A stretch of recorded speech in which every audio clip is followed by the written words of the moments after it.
Welcome back to ICC, Informed Cannabis Consumers, where we break down the news, regulations, and changes shaping cannabis so consumers and industry professionals can stay informed. Today, we're taking a closer look at a major development that could change how some California cannabis businesses operate. We're talking about Schedule 3, DEA registration, California medical licensing, and Section 280E. And for California cannabis operators and consumers, this is one update you're going to want to understand. According to a July 28, 2026 analysis published by Harris Slawski's Canna Law blog, California cannabis operators now have some important decisions to consider following the federal government's April rescheduling action. But before we go any further, there's one very important distinction. This does not mean every California cannabis business suddenly became federally legal. According to the analysis, the federal rescheduling action primarily affects certain marijuana products and qualifying medical cannabis activity. Adult use cannabis is a different story. And that's where this gets really interesting for California. California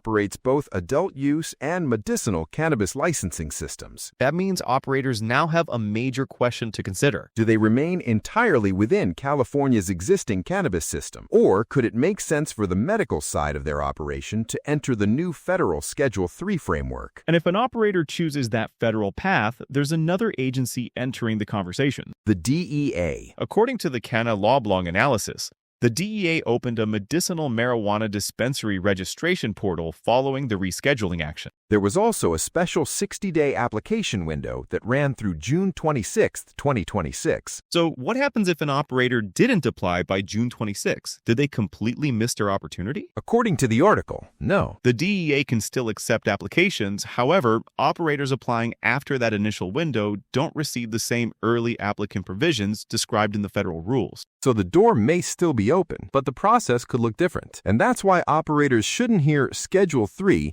and immediately rush into an application without understanding exactly what comes with it. Because DEA registration isn't simply another certificate to hang on the wall. Federal registration means federal oversight. That can potentially mean additional requirements involving security, record keeping, inventory controls, inspections, and preventing diversion. And then there's another issue that could have major consequences for California operators: the supply chain. The Harris Slawski analysis points out that businesses entering the DEA-regulated system may need to work with other appropriately DEA-registered entities for regulated activity. Think about what that can mean.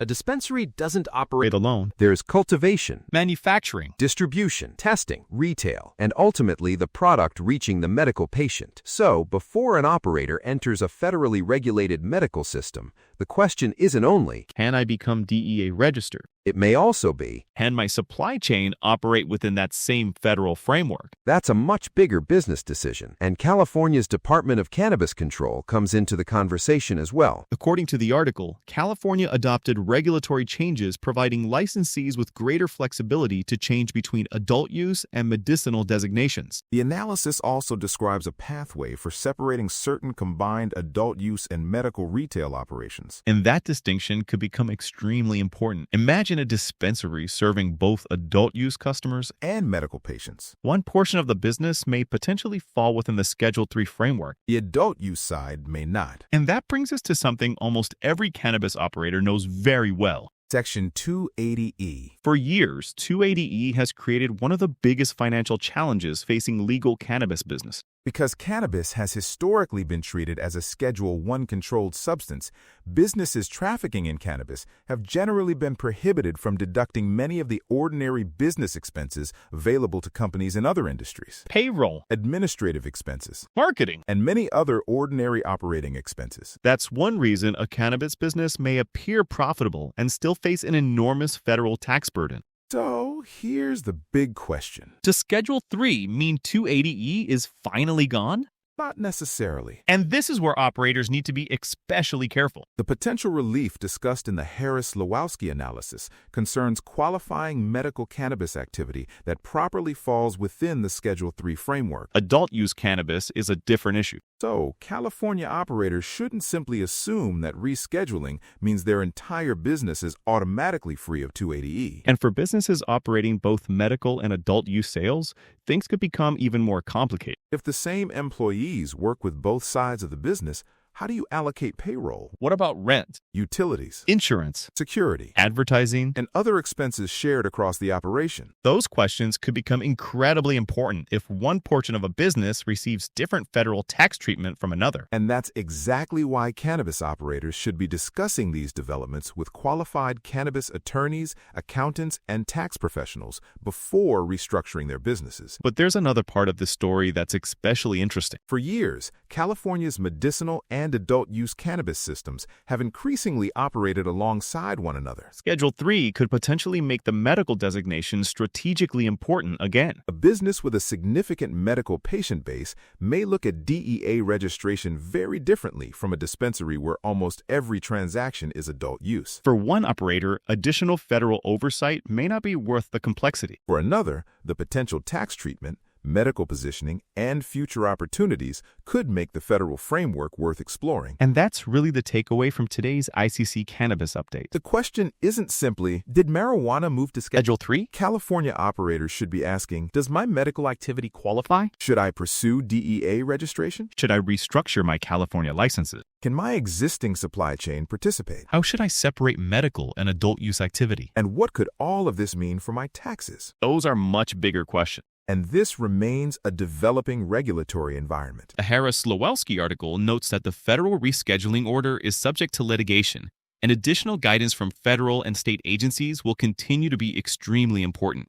Operators need to distinguish between what regulators have actually established, what remains unresolved, and what the industry believes could happen next. But one thing is clear. The relationship between California cannabis and the federal government is changing. And for operators who have maintained or are considering medicinal cannabis licensing, the medical side of the industry deserves another serious look. We'll continue following DEA registration, California DCC regulations, Schedule 3, 28E, and the developments affecting cannabis businesses and consumers throughout California. Because an informed cannabis community is a stronger cannabis community. This has been ICC, Informed Cannabis Consumers, bringing you information and education to help you better understand the changing cannabis landscape. We'll see you on the next ICC Cannabis Update. This program is for educational and informational purposes only and does not constitute legal, tax, or regulatory advice. Source: Harris-Slowalski Canala blog. What California operators must do after rescheduling. DEA registration, licensing restructuring, and 28E, and the developments affecting cannabis businesses and consumers throughout California.